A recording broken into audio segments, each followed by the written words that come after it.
Vibe Mundial FM.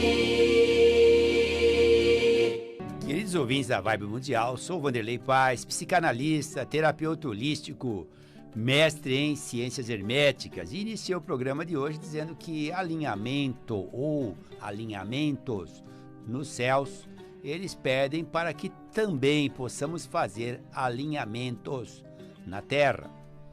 Porque assim sempre foi. Desde as construções megalíticas, que você pode ver em todas as partes do mundo, as pirâmides, por exemplo, do Planalto de Gizé, no Egito, estão alinhadas com a constelação de Órion, por exemplo. Você vai perceber esse mesmo alinhamento em algumas pirâmides do México.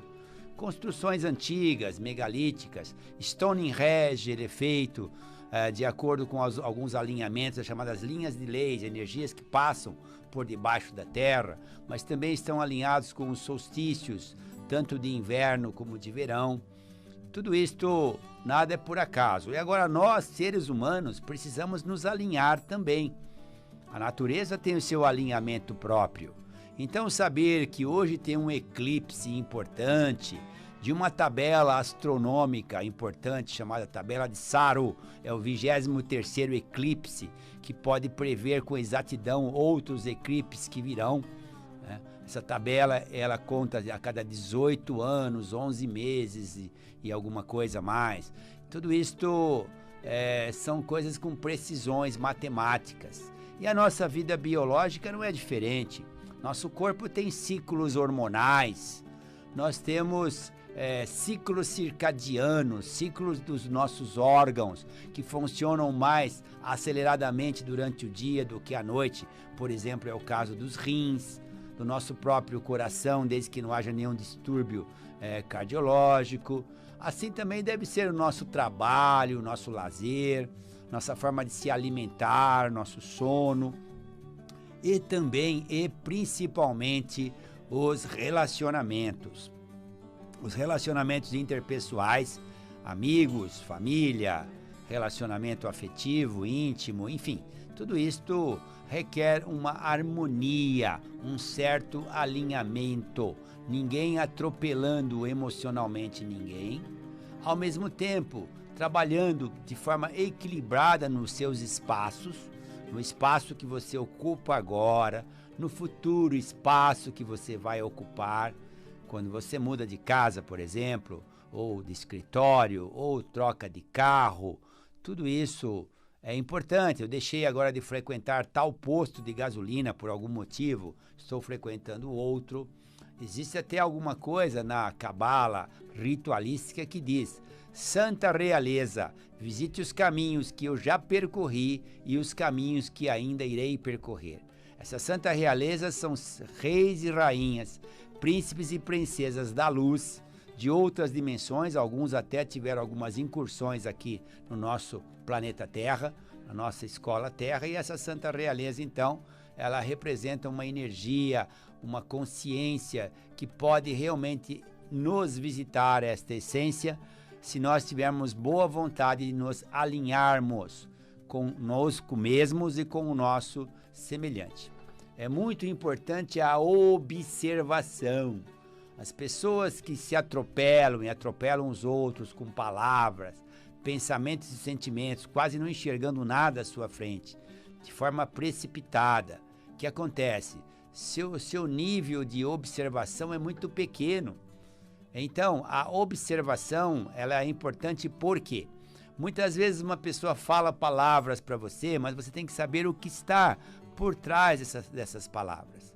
Isso faz parte deste verbo onisciente que ecoa em todo o universo, tal qual o som do Big Bang, que nós temos correspondência no mantra da sílaba semente Om. É usado muito na Índia e agora no mundo todo a sílaba Om, que também tem a ver com a ressonância do próprio Big Bang.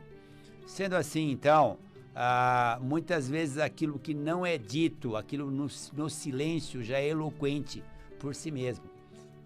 Vamos falar de um silêncio eloquente. É um paradoxo, mas um paradoxo que transmite uma essência mais pura. Então, voltando ao tema, Hoje, então, dia de eclipse, que já começou desde de manhã, tipo 15 para 7 da manhã aqui no nosso horário. Em outros países ele é mais visto, como no Canadá, por exemplo. Mercúrio retrógrado em Gêmeos, por ser Mercúrio regente de Gêmeos, por exemplo.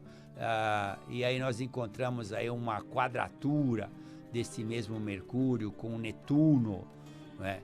Então temos aí aspectos muito fortes planetários que faz a gente tomar certo cuidado de não cometer equívocos bobos, equívocos de interpretação, equívocos na forma de transmitir uma mensagem, equívocos na hora de assinar papéis e precipitações que são realmente a porta do fracasso.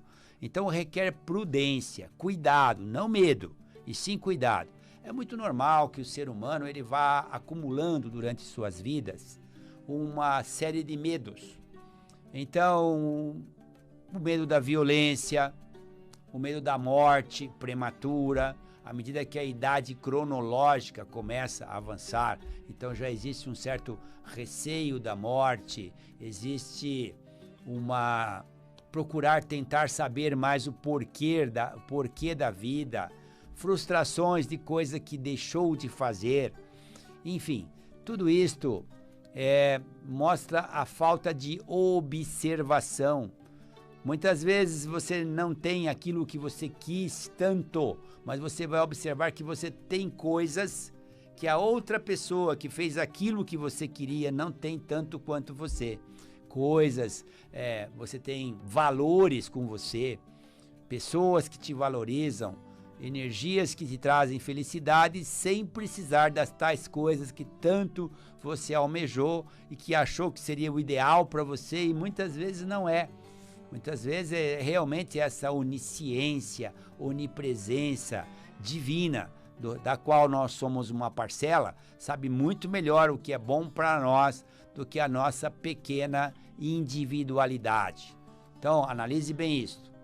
A observação do que está por trás das palavras, a observação dos gestos, e temos pessoas especialistas aí em linguagem não verbal, a observação dos gestos, a observação do olhar, olhar é muito importante, do tom da própria voz, como é que você usa o tom da voz, ela passa insegurança, essa voz passa autoritarismo, passa medo, ela soa falsa, esse olhar soa falso, essa forma de falar sobre um assunto, mesmo um assunto interessante, mas a forma de falar, ela não passa autenticidade, tudo isso requer observação, não para fazer um julgamento cáustico em relação ao outro, mas ver o que possivelmente ele está perdendo, deixando de observar, perdendo até aquilo que ele já tem perto dele, para se lamentar disso quando for mais velho e dizer, nossa,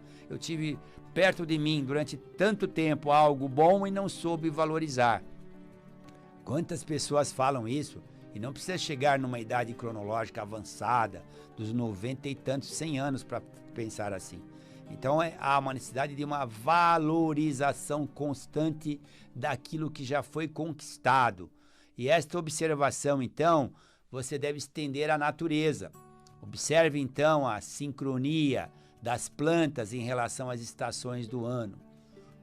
Então, árvores que as folhas caem, por exemplo, no outono, que as folhas não aparecem no inverno. Nós aqui no hemisfério sul não temos tanto neve, por exemplo, não temos muito frio mais, mas há o florescer das plantas, o verdejar ou ficar sem ser muito verde, um pouco mais secas, elas mostram as estações. Mesma coisa os animais nos seus ciclos de cio, de procriação, tudo isto são ciclos dentro de ciclos que nós estamos inseridos como espécie. E é preciso saber viver sabiamente, aliás, é preciso saber viver, né? Eu falei viver sabiamente, é preciso saber viver, né? Eu fiz uma redundância, é preciso viver sabiamente esses ciclos. Há pequenos ciclos e até ciclos diários, semanais, mensais, anuais e de toda a nossa vida. A observação da natureza é aí que está a chave da ciência. Foi observando a natureza que se teve então a consciência de trazer as coisas da ciência através de experimentos, exatamente da observação da natureza. E então as ciências como a física, a química e a biologia juntas ajudam na arte da medicina, na chamada arte de curar, que consegue, ou de diagnosticar, que consegue trazer para nós uma vida melhor, mais equilibrada. Mas não são só essas ciências que existem ciências mais antigas que não observar o que foi deixado pelo legado de povos antigos, de grandes civilizações, é um grande e burro desperdício. Não preciso nem falar em grandes gênios da humanidade, como Pitágoras, como Leonardo da Vinci, Sócrates, e os legados que eles deixaram, não. Pessoas mesmo simples das suas atividades diárias, da Grécia Antiga, da Roma Antiga, da Índia, do Egito, do Japão, com suas vivências, com a culinária, com as suas terapias naturais, tem muito para nos ensinar. Muitas coisas que foram deixadas devem ser observadas e valorizadas, sim. Tudo isso é ciência. É preciso tomar consciência que ciência não é só aquilo que é cartesiano, aquilo que só é considerado oficial. Uma mente mais holística, ela vê a ciência com abrangência. Aí sim é o verdadeiro espírito científico. Vibe Mundial 95 FM.